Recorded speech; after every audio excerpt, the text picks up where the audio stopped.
Hey besties, how are you all? I hope you all are doing great at your place. I am Prachi from the channel Literature with Prachi. Today we are going to talk about BGC 107 Block 1 John Webster duchess of Malfi. ये एक drama है, play है। Unit 1 और 2 हम लोग इसका discuss करने वाले हैं। तो सबसे पहला क्वेश्चन है कि आप लोगों के एग्जाम कैसे गए, आप लोग बताना 106 के। और जैसे मैंने बताया था कि मेरा भी एग्जाम है आज, तो 5 o'clock में मेरी सेकेंड सिटिंग थी।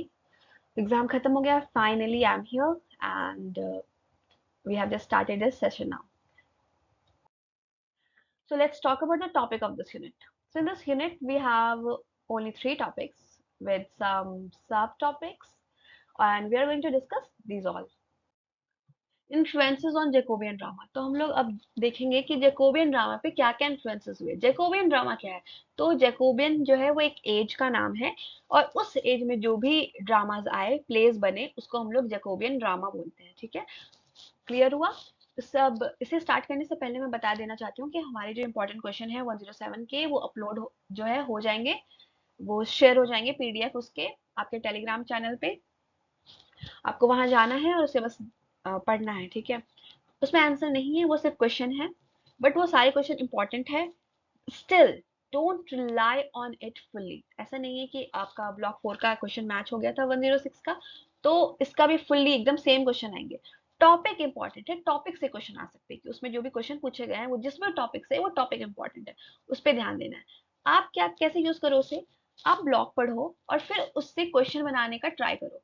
अगर क्वेश्चन बन गया ब्लॉक 1 का, तो दैट मीन्स कि आपका वो ब्लॉक क्लियर है, और उसमें ब्लॉक वाइज नहीं दिया हुआ है, उसमें सब कुछ मिक्सड अप है। और इससे क्या होगा कि देखो, आप क्वेश्चन तो पढ़ोगे, तो दूसरे ब्लॉक्स के भी क्वेश्चन पढ़ोगे, उससे क्या होगा कि आप रिलेटेबल मतलब रिलेट कर पाओगे, आप उससे फैमिलियर हो जाओगे उस पर्टिकुलर जो भी आपका दूसरे ब्लॉक से क्वेश्चन है। तो अब जब आप नेक्स्ट ब्लॉक पढ़ने जाओगे तो बहुत सारी चीजें फैमिलियर होगी और आपको पढ़ने में इंटरेस्ट भी आएगा। क्लियर है? समझ आ गया? पीडीएफ हो चुकी है आपकी, मतलब हो जाएगी, और आपको वहां से पढ़ना है, but just don't rely on it fully. अब रीड करते हैं। During the reign of king James first, जो रॉयल कोर्ट है वो पूरी तरह से करप्ट हो जाता है। जो सिल्वरी और गुड मैनर्स है ना एलिजाबेथन टाइम के, वो भी गायब हो गए, और पीपल जो है कोर्ट के, वो भी शैलो, ग्रीडी और मोरली वीक हो गए थे। और ये जो मोरल डिक्लाइन था, इसने सोसाइटी को भी अफेक्ट कर दिया। अब लिटरेचर की अगर बात करें तो जैकोबियन एज जो है बहुत ही डाइवर्स था, और बहुत सारे राइटर्स जो थे, जैसे शेक्सपियर, बैकन, डेनियल, इन लोगों ने अपना करियर राइटिंग का एलिजाबेथ के टाइम पे स्टार्ट किया था। और इन्हें देखकर कुछ यंगर राइटर्स आए, उन्होंने इनसे सीखा। बट ड्रामा, स्पेशली जो ट्रेजेडी है, यानी ड्रामा में भी तो जॉनर होते हैं ना, तो जो ट्रेजिक ड्रामा होते हैं, वो उसमें डिक्लाइन होना स्टार्ट हो गया, क्योंकि शेक्सपियर के बाद से फिर ट्रेजेडी, जो ट्रेजेडी वाली प्ले होती है ना, उसमें बहुत ज्यादा डिक्लाइन हुआ। और फॉर्चुनेटली फाइनली हमारे सेवियर बोल सकते हो ट्रेजेडी ड्रामा के, जॉन वेबस्टर, इन्होंने अपने पावरफुल प्लेस से, यानी बहुत अच्छे अच्छे प्लेस से, इस ट्रेजेडी वाले जॉनर को रिवाइव किया ड्रामा में, प्लेज में। सेनेका और मच्चावली जो है, इन लोगों ने भी जैकोबियन ड्रामा को अच्छे से इन्फ्लुएंस किया, मतलब अच्छे से का मतलब अच्छा खासा इन्फ्लुएंस रहा है इनका। सेनेका कौन है? तो ये एक रोमन प्ले राइट है। ये इन्होंने बहुत सारे रिवेंज थीम्स जो है दिए हैं प्लेस में, और बहुत सारे दूसरे दूसरे ड्रामेटिस्ट जो हैं, जैसे किड, मार्लोवे, मार्लोवे शेक्सपियर से आपको याद हो जाएगा। तो इन लोगों ने, ये लोग जो है, इन लोगों ने भी रिवेंज प्लेस लिखा है। और वेबस्टर, वेबस्टर ने भी इस ट्रेडिशन को फॉलो किया अपने 2 प्लेस में, which is the white devil and the Duchess of Malfi. और ये दोनों के दोनों बहुत ही ज्यादा इंटरेस्टिंग है। डचेस ऑफ माल्फी तो हम यहाँ पढ़ने वाले हैं। वैसे ट्रैजिक स्टोरी है ये, इसमें सब मर जाते हैं लास्ट में, आप पढ़ोगे तो आपको पता चलेगा। अभी हम लोग देखते हैं मचावलीज द प्रिंस, ये इनकी प्ले है। ठीक है, तो इसमें क्या दिखाते हैं कि किस तरह से how rulers use evil tricks, किस तरह से जो रूलर्स है ना, वो एविल ट्रिक्स यूज करते हैं पावर पाने के लिए। Many misunderstood this as encouragement to do evil. मतलब बहुत सारे लोगों को ऐसा लगा, जो क्राइटिक्स थे, कि ये जो प्ले है, पर्टिकुलर प्ले है द प्रिंस, इसने इविल को इनकरेज किया है। Well, Webster created clever scheming characters who followed Machiavellian ideas. Webster के वर्ल्ड में, यानी कि वेबस्टर की राइटिंग में, उनके वर्क में बहुत ज्यादा डार्क और ट्रेजेडी है, डार्कनेस और ट्रेजेडी है, और इविल कैरेक्टर्स जो है इसमें बहुत ज्यादा पावरफुल दिखते हैं पहले तो, बट इवेंचुअली वो खुद को ही डिस्ट्रॉय कर बैठते हैं। गुड में नॉट विन इजली, वैसे ये तो सब जानते हैं कि गुड और विन, वैसे गुड जीतता है, बट यहाँ पे क्या है, गुड में नॉट विन इजली। जैसे कि हमारा मूवीज में आपने देखा होगा कि किस तरह से जो हीरो है, हमारा प्रोटैगनिस्ट होता है मूवी का, वो कितना सफर करता है, फिर फाइनली जाके विलन को मतलब खत्म कर देता है, वगैरह वगैरह चीजें। तो उसी तरह से है कि गुड जो है वो इजिली नहीं जीतता, बट इवेंचुअली वो जीतता है। And the world looks full of suffering, और जो पूरा वर्ल्ड है वो पूरा सफर से भरा हुआ लगता है, बट इन द एंड एक मोरल जस्टिस जो है यहाँ पे रिस्टोर होता है। यहाँ पे गुड जो है वो भी नहीं जीता है, क्योंकि गुड और बैड दोनों साइड के लोगों की डेथ हो चुकी है। सिर्फ एक चीज बचता है, वो आप कह सकते हैं कि गुडनेस का एक सिंबल है यहाँ पे इस प्ले में, वो डचेस का सन होता है। Next is Webster also lived in a time जब old beliefs were being replaced by new sciences, यानी कि उस टाइम पे थे जहां पे ओल्ड बिलीफ चेंज होकर न्यू टेक्नोलॉजी की तरफ, न्यू थिंकिंग की तरफ बढ़ रहे थे, जैसे कि एस्ट्रोनॉमी, मैथमेटिक्स, और ओल्ड सब्जेक्ट्स जैसे लॉजिक और थियोलॉजी है ना, तो दे वर लूजिंग इम्पोर्टेंस, ये सब इम्पोर्टेंस खो रहे थे, and this created fear and confusion, making people feel caught between two worlds. यानी कि अब सोचो ना, एक ओल्ड एक न्यू, कभी कभी आपने अगर ऐसा देखा है तो, जैसे कि आप जा रहे हो कहीं पे हाफ रोड पे बारिश हो रही है और कहीं पे नहीं हो रही है, मैंने ये सीन देखा, बहुत अच्छा लगता है। तो कहीं आधे रोड पे बारिश हो रही है, आधे पे नहीं हो रही है, तो बस वही चीज है यहाँ पे, कि दो वर्ल्ड जैसा फील हो रहा था, एक तो ओल्ड बिलीफ वाला और दूसरा न्यू, जिसमें न्यू न्यू चीजें थी। That is why Webster's place focus on death and moral choices, और इसीलिए जो वेबस्टर का प्ले है ये मेनली डेथ और मोरल चॉइसेस पे फोकस करता है। And according to critic Una Ellis Fermor, Webster जो है एक्सप्लोर करते हैं इन आइडियाज को by pushing his characters to the edge of life and death. और इन सारे सफरिंग के थ्रू वेबस्टर जो है ये एक नए तरह का वैल्यू, एक सेंस ऑफ ऑर्डर बनाते हैं, दिखाते हैं, सेट करते हैं, जो भी बोलो। पूरी दुनिया, जो इस दुनिया जो है बदल रही है, जैसे मैंने बताया ओल्ड बिलीफ से न्यू बिलीफ की तरफ वो बढ़ रही है, तो इसमें ये इस तरह में न्यू वैल्यूज और सेंस ऑफ ऑर्डर जो है वो सेट करना चाहते हैं। क्लियर हो गया ना, ये आगे बढ़ते हैं। Let's just start with the next topic, which is a brief history of English drama and tragedy before Webster. तो होता क्या है, from the 11th century onward English drama जो है, इंग्लिश ड्रामा जो है हमारा, ये बिल्कुल ही यूरोपियन ड्रामा की तरह रिलीजियस थीम पे बेस होता है। एंड इवन एशियन ग्रीक और रोमन ड्रामा जो है ये रिलीजियस सेरेमनीज पे फोकस करते हैं। पहले के जो ड्रामा है वो इंग्लिश प्ले जो है वो मेनली परफॉर्म होते थे डंस्टेल table in honour of Sant Catherine. और by the time of the Norman conquest religious drama जो है ऑलरेडी डेवलप हो चुका था फ्रांस, और सून इट रीच्ड इंग्लैंड। इसका मेन पर्पस क्या था, इसका मेन पर्पस था was to educate people about Christianity, Christianity के बारे में लोगों को बताना। एंड ये जो प्ले थे मोस्टली चर्च में होते थे, चर्च में स्टेज किए जाते थे, चर्च के अंदर। एंड इसमें जो है प्रिस्ट परफॉर्म करते थे लैटिन में, उनकी लैंग्वेज क्या थी, लैटिन यूज करते थे। And they were called miracle और मिस्ट्री प्लेस, इन सबको हम लोग मिरेकल और मिस्ट्री प्लेस बोलते हैं, किसे, जो चर्च में परफॉर्म होते हैं और उनका रिलीजियस थीम्स होता है, क्रिश्चियनिटी के बारे में होता है कि वो लोगों को क्रिश्चियनिटी के बारे में बताए, मेन थीम उनका यही होता है, मेन पर्पज उनका यही होता है। ठीक है। और दे टोल्ड स्टोरीज फ्रॉम, और ये जो भी स्टोरी होती है रिलीजियस बेस्ड है तो बाइबल से रिलेटेड होगी, उसमें वो रिलीजियस मिस्ट्रीज भी एक्सप्लेन करते हैं। बाय द 14th सेंचुरी ये जो प्ले है वो पॉपुलर हो जाते हैं across across towns during the festival of corpus Christie, एक फेस्टिवल का नाम है। इस टाइम पे क्या होता है, ये सारे जो प्लेज हैं वो बहुत ही ज्यादा पॉपुलर हो जाते हैं, और ग्रुप्स ऑफ प्लेज जैसे कि कलेक्टिव मिस्ट्रीज जिसे बोलते हैं हम लोग, वो पूरी स्टोरी कवर करती है बाइबल की, from the fall of man to redemption. Though simple they had emotional and tragic elements, यानी कि उसमें कुछ सिंपल इमोशनल और ट्रेजिक एलिमेंट्स देखने को मिलते हैं। क्लियर है, आगे बढ़ रहे हैं, कोई भी कंफ्यूजन हो comment me in the comment box. Next क्या है, next came the morality play. अब आ जाता है मोरालिटी प्ले।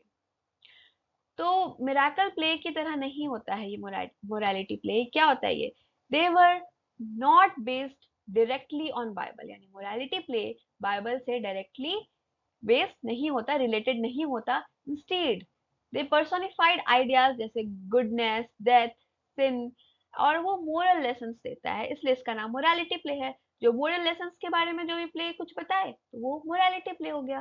क्लियर।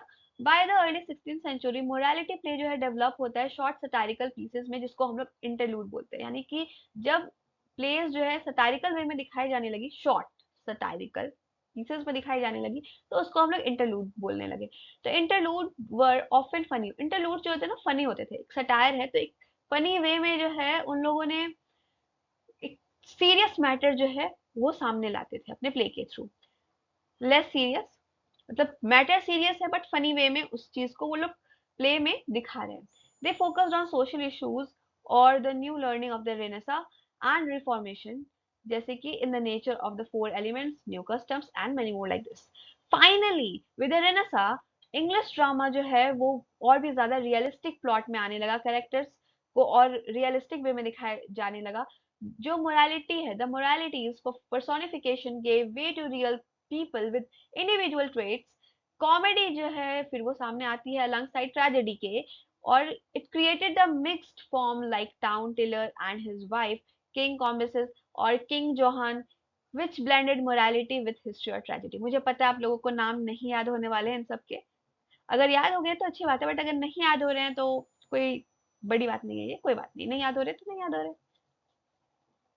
बट अगर आपके पास टाइम है और तब देख रहे हो तो ट्राई करो कि आप इन्हें थोड़ा माइंड में रखो। तो अब हम लोग मिडिवल और मार्लोवियन ट्रेजेडी देखते हैं।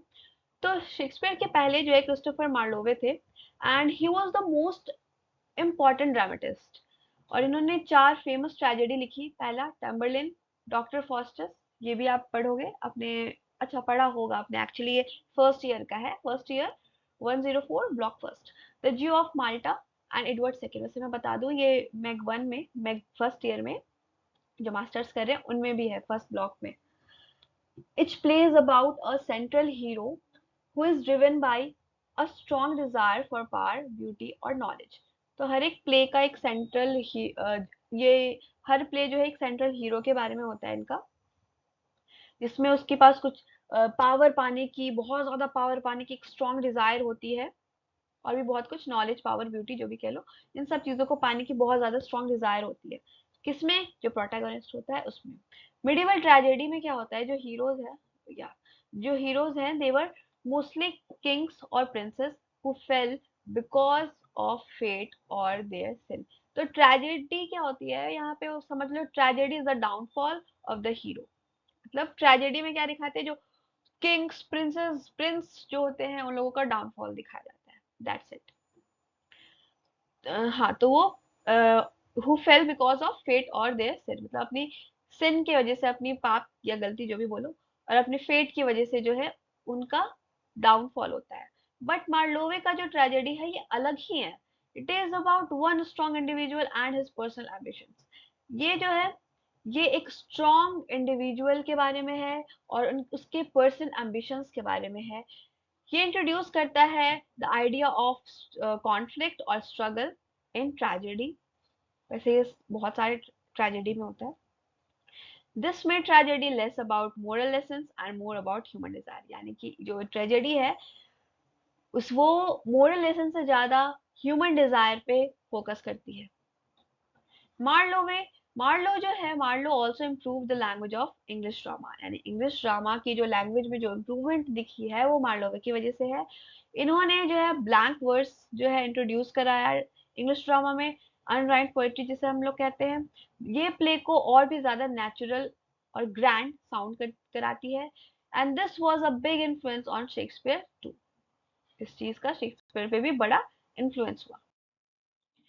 Unlike other playwrights, Marlowe जो है, he did not write about love or romance. ये love और romance के बारे में नहीं लिखते थे। Even when जो इनका कैरेक्टर है उसे ब्यूटी चाहिए, जैसे कि डॉक्टर फॉस्टर्स है, it is not simple love but a deep wish for knowledge and power that only gods have, यानी कि इसमें क्या है, सिर्फ वो पावर और वो नॉलेज चाहिए जो सिर्फ गॉड के पास होती है, क्योंकि इसको बहुत ज्यादा पावरफुल बनना था। सेनेकन और हॉरर ट्रेजेडी के बारे में बात करते हैं। तो एलिजाबेथन एज में पीपल जो है बहुत ही ज्यादा इंटरेस्ट लेने लगे थे एंशियंट ग्रीस और रोम के लिटरेचर में। जो प्ले है रोमन राइटर का जैसे सेनेका, ये जो है देवर स्पेशली पॉपुलर। और इनका जो 10 ट्रेजेडी है जो कि इंग्लिश में ट्रांसलेट हुआ है वो भी बहुत फेमस था। जो फर्स्ट इंग्लिश सेनेकन स्टाइल ट्रेजेडी है उसका नाम है गॉर्बोडक, और बाय थॉमस, ये जो लिखा गया है वो by Thomas Sackville and Thomas North. अब हम लोग आगे आते हैं। बाद में क्या होता है कि जो थॉमस किड है, kids the Spanish tragedy, Thomas kid का एक और प्ले है द स्पेनिश ट्रेजेडी। ये भी बहुत ज्यादा पॉपुलर हुआ और ये जो है it started the tradition of revenge play. अब रिवेंज प्ले का ट्रेडिशन ही इसने स्टार्ट कर दिया। सोचो ये इतना ज्यादा पॉपुलर हो गया कि अब इसके कुछ फीचर्स देखते हैं किसके, ट्रेजेडीज के। तो इसमें नरेशन ज्यादा होता है और जो एक्शन होता है वो कम होता है। They use lots of images and descriptions but very little physical action. Tragedy, tragedy जो है इक्वल्स टू क्राइम है, मतलब अगर ट्रेजेडी हो रही है तो कुछ ना कुछ तो क्राइम हुआ होगा। And the idea of tragedy is linked to crimes like murder. आपने वो देखा है ना, आर्थर मिलर की एक ट्रेजेडी है जिसमें ऑल ऑफ माई सन उसका नाम है। उसने क्राइम किया था ना एक तरह से, उसके बाद क्या हुआ, उसका डाउनफॉल हुआ। आर्थर मिलर में जो आर्थर मिलर की ऑल माय सन्स जो है उसमें एक मेन कैरेक्टर है, मैं उसका नाम भूल रही हूँ। अगर आपको याद हो तो कमेंट में बता देना, ठीक है। तो उसने भी अपने पास टाइम पे क्राइम किया था और आगे जाके वो चीज उस पे आया, उसे उसकी ट्रेजिक एंडिंग हुई, उसने खुद को एक उसने सुसाइड कर लिया। उसने क्या किया, सुसाइड कर लिया। तो the idea of tragedy is linked to crimes like murder. वैसे उसने मर्डर तो नहीं किया था बट उसे पता था कि सिलेंडर में कुछ प्रॉब्लम है, फिर भी उसने वो आर्मी के उसको दे दिया। और फिर जो पूरा आर्मी के जो थे उनका डेथ हो जाता है, क्रैश हो जाता है प्लेन। तो एक तरह से वो मर्डर था भी और नहीं भी। वेल अभी हम लोग इसमें वापस आ जाते हैं। तो क्या होता है, tragedy, the idea of tragedy is linked to crimes like murder. Coarse, coarse क्या है, तो कोरस जो है ये यूज होता है स्टोरी या किसी भी स्टोरी में कोई भी मैसेज चल रहा है उसको एक्सप्लेन करने के लिए।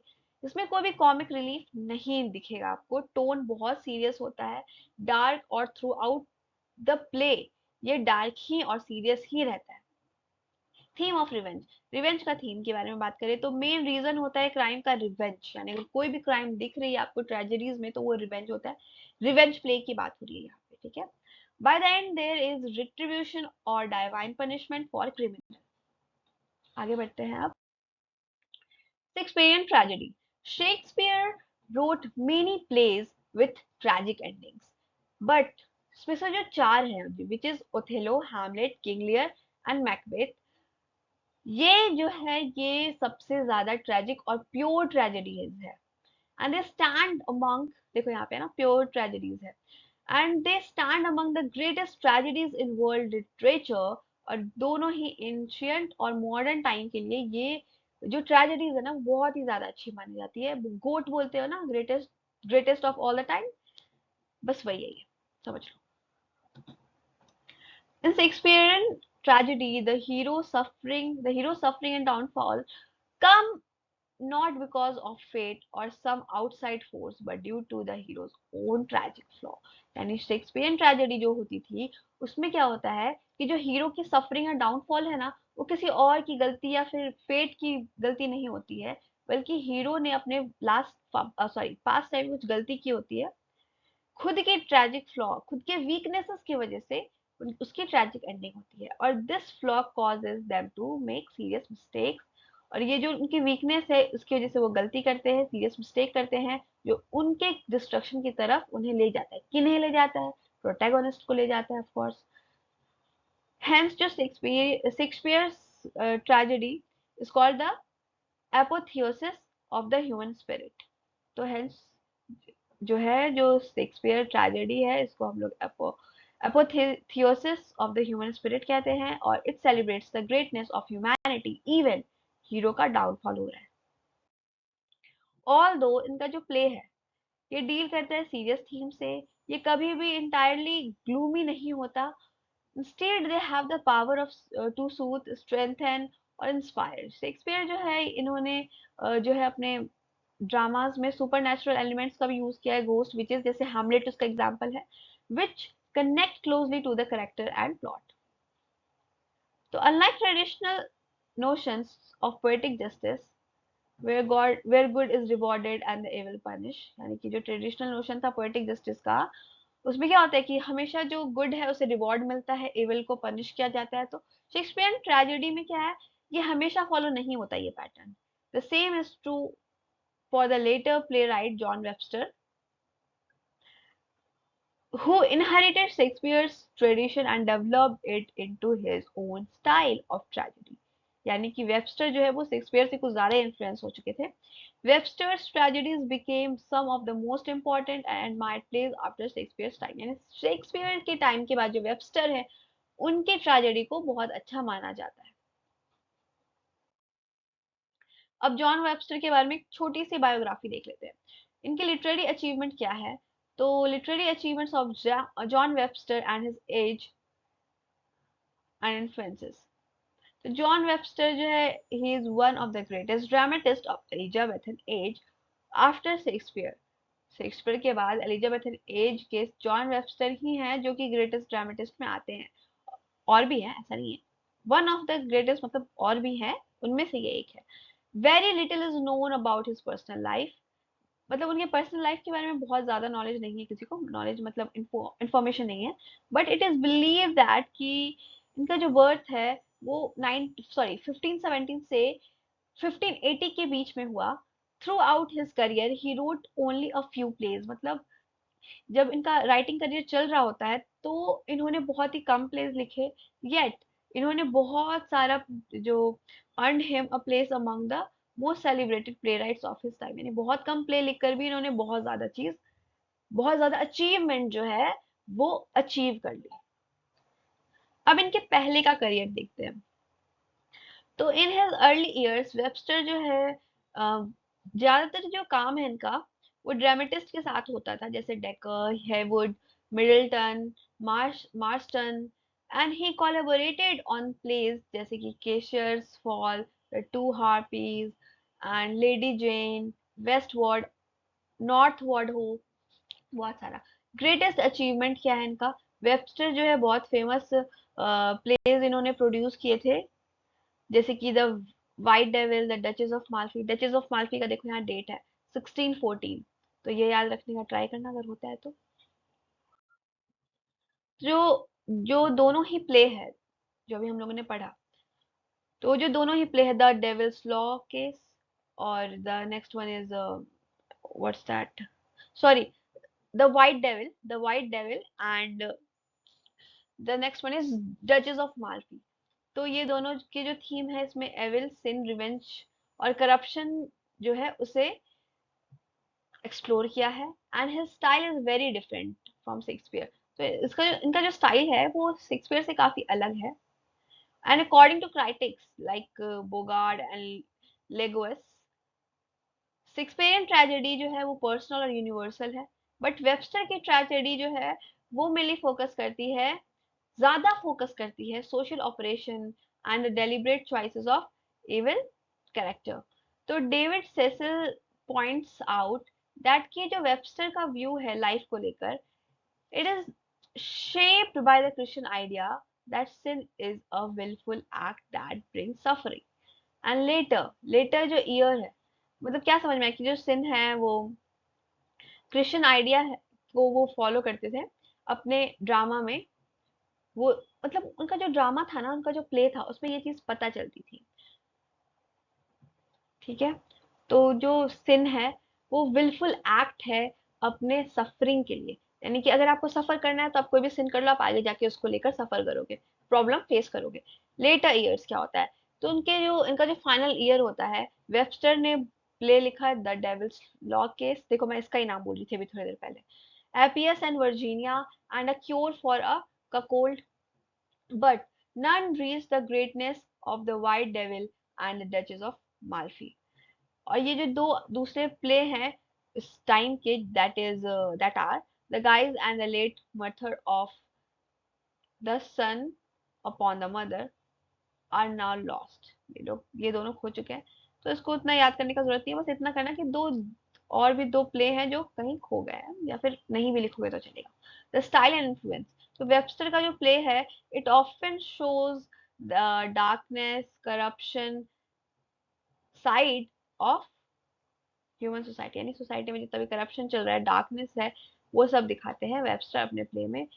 और ग्रीक्स की तरह नहीं है इनका प्ले, जो कि फेट पे बिलीव करता है। वेबस्टर जो है वो पीपल के चॉइस पे बिलीव करते हैं कि वो इविल एक्शन करना चाहते हैं या नहीं, गुड और बैड के बीच में जो चॉइस होती है उसे।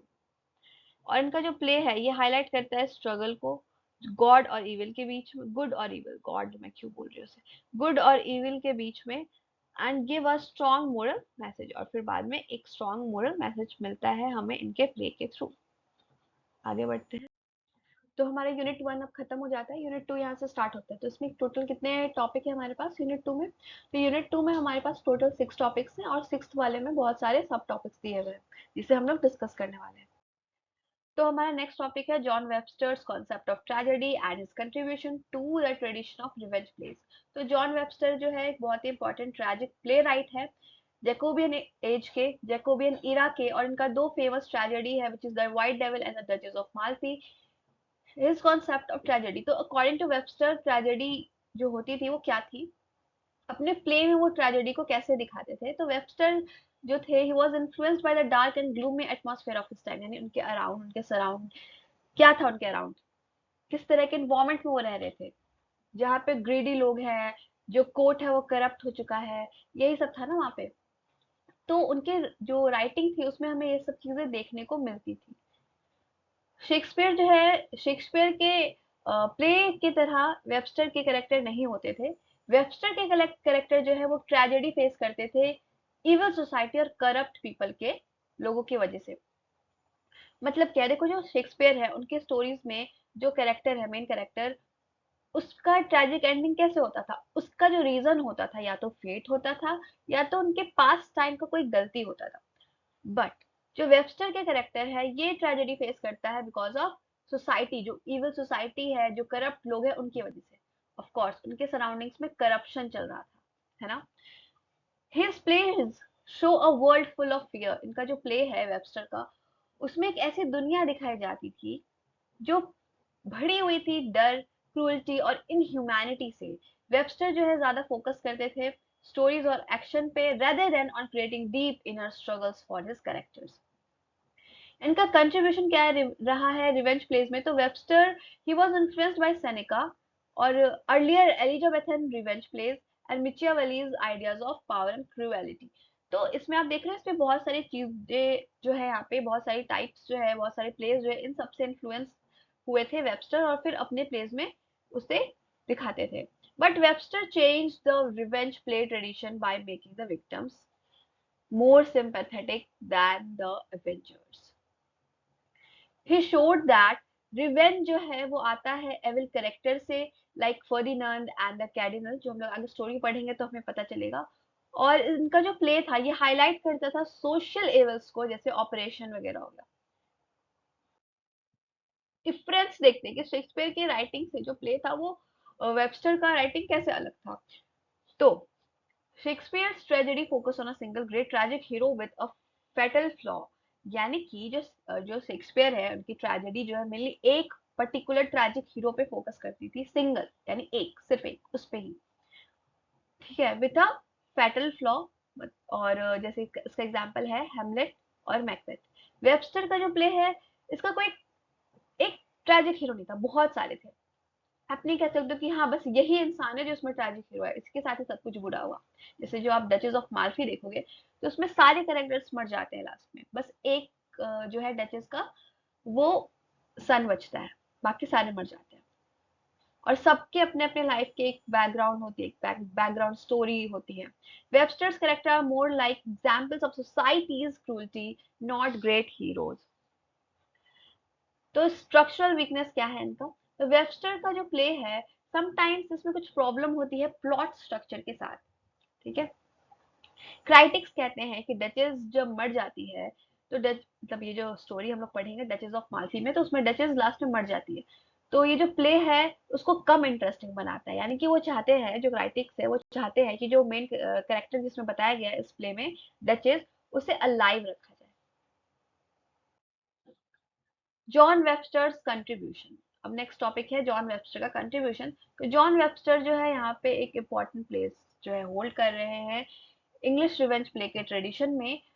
तो पहले के जो ड्रामेटिस्ट थे like Thomas Kyd, Marston Turner and Shakespeare, इन्होंने बहुत सारे फेमस रिवेंज प्लेस लिखे थे, जैसे the Spanish tragedy, Antonio's revenge, और रिवेंजर्स ट्रेजेडी एंड हैमलेट। तो ये सारे जो प्लेस है they were inspired by the Senecan tragedy tradition, जिसमें इंक्लूडेड है, क्या इंक्लूडेड है, ghost, supernatural horror, soliloquies and violent plots. Webster, Webster जो है डचेस ऑफ माल्फी जो इनका प्ले है, ये भी एक रिवेंज प्ले है, बट ये रिवेंज थीम को अलग ही तरह से ट्रीट करते हैं इस प्ले में। उनका जो भी प्ले है उसमें, खासकर ये डचेस ऑफ माल्फी में, unlike earlier plays that mostly focused on bloodshed or revenge for its own sake, Webster introduce कराते हैं मोरल विजन इस प्ले में, जिसमें ये जो प्ले है ये दिखाता है, क्या दिखाता है, रिवेंज दिखाता है जो सबको खत्म कर देता है, यानी कि रिवेंज जो बदला होता है ना वो सब कुछ खत्म कर सकता है, including the Avengers. And pathos and sympathy दिखाई गई है। सिंपैथी में क्या दिखाई गई, जो डचेस है इसे इस तरह से पोर्ट्रे किया गया है जैसे कि वो एक बहुत ही इनोसेंट विक्टिम है, एंड ऑडियंस को ऐसा फील करा दिया जाता है कि वो डचेस के साथ एक सिंपथी जो है, डीप सिंपथी फील करे, किसके लिए, डचेस के लिए। पोएटिक एंड इमोशनल डेप्थ, तो सीन्स जो है जैसे कि duchess death and suffering of her children evoke strong feeling of pity. आप स्टोरी पढ़ोगे एकदम अच्छे से तो आपको ये चीज फील होगी एक्चुअल में।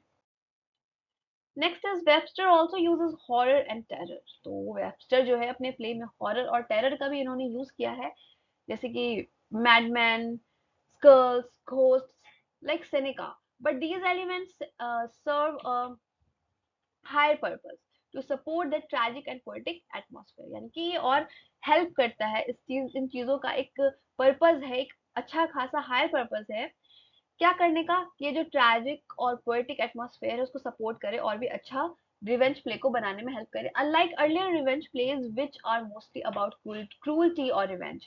The Duchess of Malfi, is ये जो आपका प्ले है डचेस ऑफ माल्फी, इसमें क्या है, मोरल लेसन्स भी दिए गए हैं जो कि शो करता है, that shows those who do evil, जैसे कि फर्दिनंद और कार्डिनल, ये दोनों कौन है, डचेस ऑफ माल्फी के ब्रदर होते हैं। तो और इवन वो 16 भी, आगे के स्टोरी में आपको पता चलेगा ये कौन है। उन्हें they face the fitting punishment in the end, यानी वो जो गलती करेंगे उसका उन्हें जो जो भी गलती उन्होंने की उसके लिए उन्हें पनिशमेंट मिलेगी। तो हमारा नेक्स्ट टॉपिक है John Webster and Jacobian drama dominant tendencies. इसमें फर्स्ट पॉइंट है well constructed plot. Jacobian place जो थे, प्लेस के जो राइटर्स थे जैसे माइलस्टोन, फ्लेचर, मैसेंजर, अपनी स्टोरीज को बहुत सिस्टमैटिकली प्लान करते थे, लेकिन एक छोटी सी प्रॉब्लम थी इसमें, स्ट्रक्चर के चक्कर में प्लेज में थोड़ी स्पॉन्टेनिटी और इमेजिनेशन कम हो जाती थी। Reduce spontaneity and imagination. Next देखो क्या है, रियलिज्म ओवर फैंसीफुल। तो ये इसका दूसरा फीचर है, जिसमें क्या था, एलिजाबेथन ईरा के जैसे फैंटेसी वर्ल्ड्स के बदले जैकोबियन राइटर्स दिखाते थे लंदन की असली society, that means real society के फ्लॉज एंड वाइजेस आर और हार्श रियलिटीज, यानी कि वो लोग रियलिटी दिखाते थे, बस इतना समझ लो। तो फेमस जो थी आपकी फेमस रियलिस्टिक राइटर्स में से जो भी आते हैं वो है Ben Jonson, Ben Marston, Middleton, Beaumont, Fletcher. Next one is themes of horror and revenge. तो इस जब ये टाइम चल रहा था आपका जैकोबियन एज चल रहा था, तो उस टाइम पे जो ऑडियंस थे उन्हें ब्लड, रिवेंज और वायलेंस बहुत पसंद आते थे, इसलिए जो राइटर्स थे इस तरह के डार्क प्लेस लेकर आते थे, और जैसे यहाँ पे कुछ नाम है, चंपन, बीजी डी एम्बॉयस, मार्शन का एंटोनियो एंड मेलिडा, और इधर इसी तरह से बहुत सारे, वेबस्टर का यही दोनों, रिवेंज अदर है, Yorkshire, tragedy, the cardinal, etcetera. So now let's just talk about the stereotyped characters.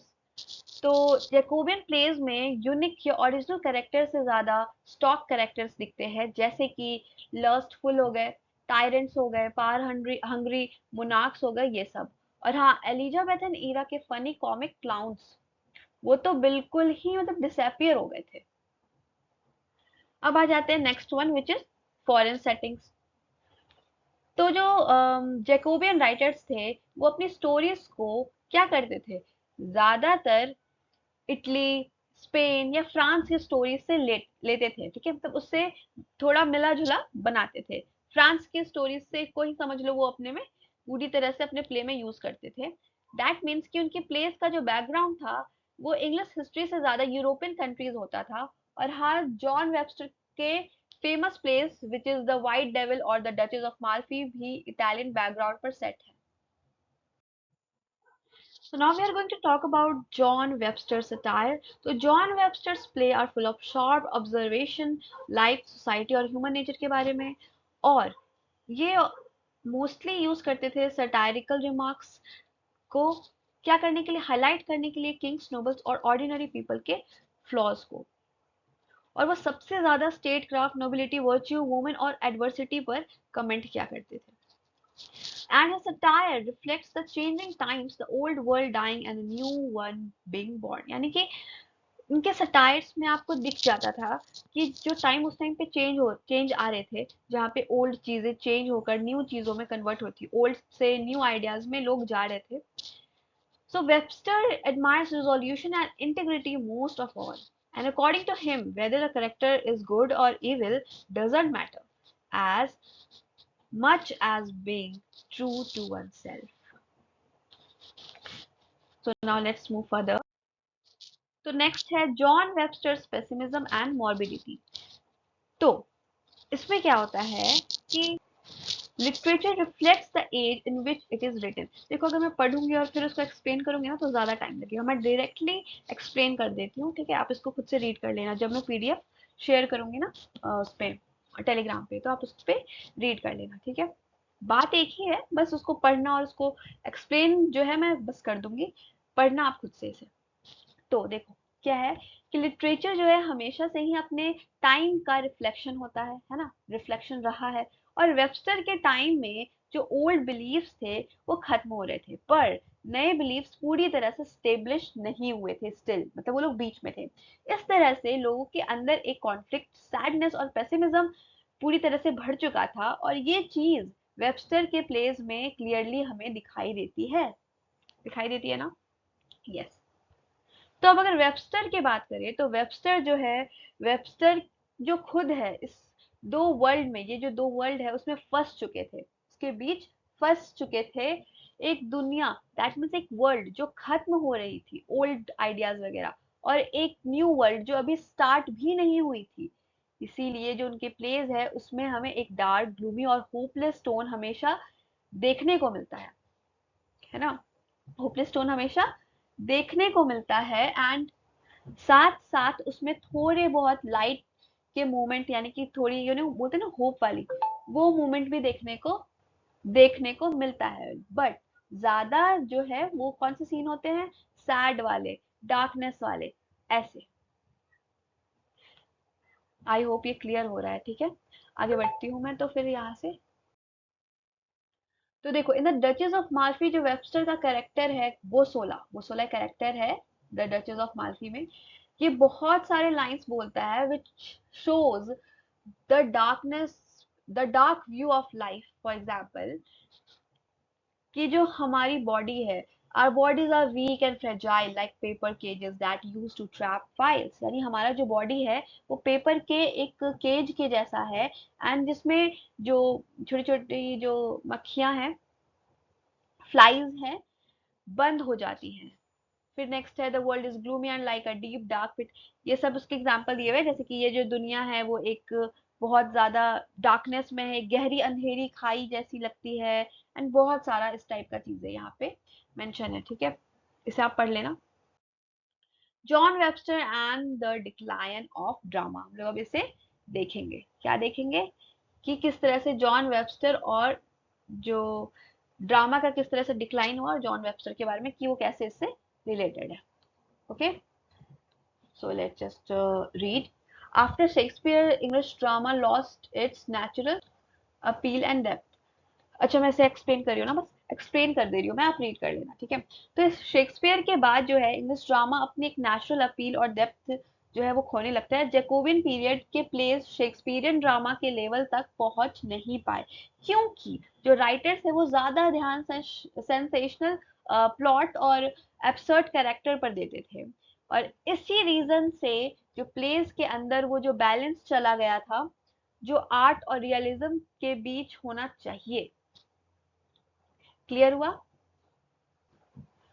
और फिर नेक्स्ट पॉइंट है, देखो शेक्सपियर के जो प्लेस थे उसमें क्लाउन के जो कैरेक्टर होते थे उसे बहुत ही क्लेवर दिखाया जाता था, बहुत ही ज्यादा क्लेवर दिखाया जाता था और मीनिंगफुल होते थे वो। लेकिन जैकोबियन पीरियड में जो क्लाउन्स है वो सिर्फ हंसने हंसाने यानी कि समझ लो फन के लिए थे, उसी के लिए बस रह गए थे, और धीरे धीरे वो जो स्टेज है स्टेज से वो मतलब डिसअपियर भी हो गए थे, मतलब वो लोग छोड़ दिए, अब वो लोग नहीं थे उसमें।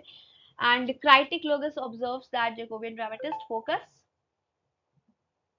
फोकस करते थे किस पे, एक्सटर्नल स्पेक्टिकल पर, एक्सटर्नल इफेक्ट्स पर, you could say. That means कि जो बाहर के इफेक्ट्स हैं जैसे एक्शन और शॉक्स, लेकिन कैरेक्टर के इनर ट्रूथ को इग्नोर कर दिया, जो कैरेक्टर का इनर ट्रूथ था, इनर फीलिंग्स थी, उसको इग्नोर कर दिया, और इसीलिए जो कॉमेडी है वो अननेचुरल लगती है और ट्रेजेडी एक तरह के रोमांटिक फैंटेसी बन गई है, एक तरह से रोमांटिक फैंटेसी बन गई है, ना कि शेक्सपियर जैसे एपिक ट्रेजेडीज है। क्लियर हुआ? मैं इसे अपने वे में इससे बता रही क्योंकि हो सकता है कि मैं इसको रीड करूँ फिर बताऊं तो टाइम वेस्ट होगा आपका। मैं इसका तो वैसे भी पीडीएफ शेयर करने वाली हूँ, तो वहां से रीड कर लेना, बात सेम है, बस मैंने इसको शॉर्ट में अपने वे में आपको बताया। आगे बढ़ते हैं। तो अब हम लोग वो रीजंस देखने वाले हैं जो कि ड्रामा के डिक्लाइन के लिए रिस्पॉन्सिबल है। तो पहला है लॉस ऑफ यूनिवर्सल अपील। तो इसमें क्या है, जैकोबियन प्लेस जो है सिर्फ किंग्स नोबल्स या फिर फॉरेन स्टोरीज के अराउंड घूमते रहते थे, एंड अब प्लेस में ना तो इंग्लिश हिस्ट्री होती थी ना ही कॉमन लोगों की जिंदगी यानी कि उनकी लाइफ, इसलिए जो कॉमन लोग थे उन लोगों को प्लेस से उतनी कनेक्शन फील नहीं हो पाती थी। Next, absence of the sense of moral values. इसमें क्या है, तो जो है प्लेज है उसमें आपका अफेयर्स दिखाते थे, मर्डर्स, इंसेंट जैसे इनअप्रोप्रिएट थीम्स ज्यादा दिखने लगे थे, और प्ले राइट्स ये सब सिर्फ एंटरटेनमेंट के लिए दिखा रहे थे, सिर्फ और सिर्फ एंटरटेनमेंट के लिए, लेकिन अच्छे मोरल लेसन्स के लिए कोई भी जगह वहां पे नहीं थी। किस टाइम पे, जैकोबियन एरा में। Next, the inferiority of dramatic technique. इसमें क्या है, तो इसमें जो प्लॉट्स थे वो तो वैसे अच्छे थे, पर लैंग्वेज और ब्लैंक वर्ड्स बहुत वीक हो गए थे।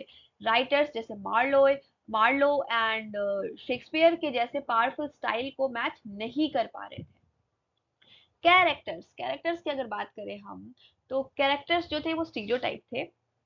जैकोबियन प्लेस के कैरेक्टर्स बहुत ज्यादा रिपीट होते थे, जैसे कि लस्टफुल किंग्स या विकेड कोटियर्स।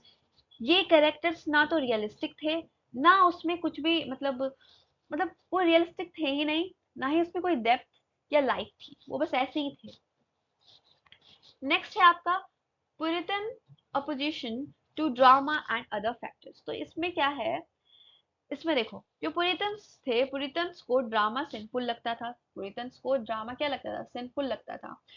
सिंफुल क्यों लगता था, क्योंकि उनके हिसाब से जो ये ड्रामा थे वो सुटेबल नहीं थे, क्योंकि ऑफकोर्स जैसे हम लोगों ने बताया, मैंने बताया कि इसमें किस तरह के जो कंटेंट थे वो दिखाए जा रहे थे, इसीलिए। ओके, तो गॉस्टन स्ट्यूप्स, ओके ये पेन कहाँ था, या तो गॉस्टन स्ट्यूप्स जैसे जो लोग थे, लोगों के जो प्ले थे, या लोगों का जो अ, लोग मतलब उस टाइम जैकोबियन एज के जो भी राइटर्स थे वो लिखते थे, तो जो दूसरे राइटर्स थे गॉसॉन और स्ट्यूप्स, इन लोगों ने क्या किया, इन लोगों ने प्लेस के अगेंस्ट लिखा, जो जैकोबियन एज के जो प्लेस थे, जिसके बारे में हम लोगों ने अभी अभी पढ़ा कि क्या क्या चीजें नहीं थी, उसके अगेंस्ट में उन लोगों ने जो है लिखा। और 1642 में तो इंग्लिश पार्लियामेंट ने सारे थिएटर्स बंद कर दिए थे, सारे के सारे थिएटर्स बंद कर दिए थे। ठीक है, आई होप ये क्लियर हो रहा है। मैं यहाँ पे खुद ही कंफ्यूज हो गई कि मैं आपको समझ में भी आ रहा है या नहीं, इसलिए मैं एक बार फिर से बता देती हूँ ये वाला Puritan opposition to drama and other factors. तो इसमें क्या है, देखो फिर से बताती हूँ। इसमें ये है कि जो पुरिटन्स थे, पुरिटन्स को ड्रामा सेंसफुल लगता था, और गोसॉन ट्यूब्स जैसे जो लोग थे, इन लोगों ने प्लेस के खिलाफ लिखा। और 1642 में इंग्लिश पार्लियामेंट ने सारे के सारे थिएटर्स बंद करवा दिए। क्लियर हो गया? आप आगे बढ़ते हैं। So basically now this is the end of this session, and I hope this session was helpful for you. If yes, then kindly like, share, comment and subscribe this channel. And yes, don't forget to click the bell icon. Furthermore, you can join my Telegram channel. There you will keep updated with the notices of IGNOU. And now we will meet in our next session. Until then, take care, goodbye and keep learning.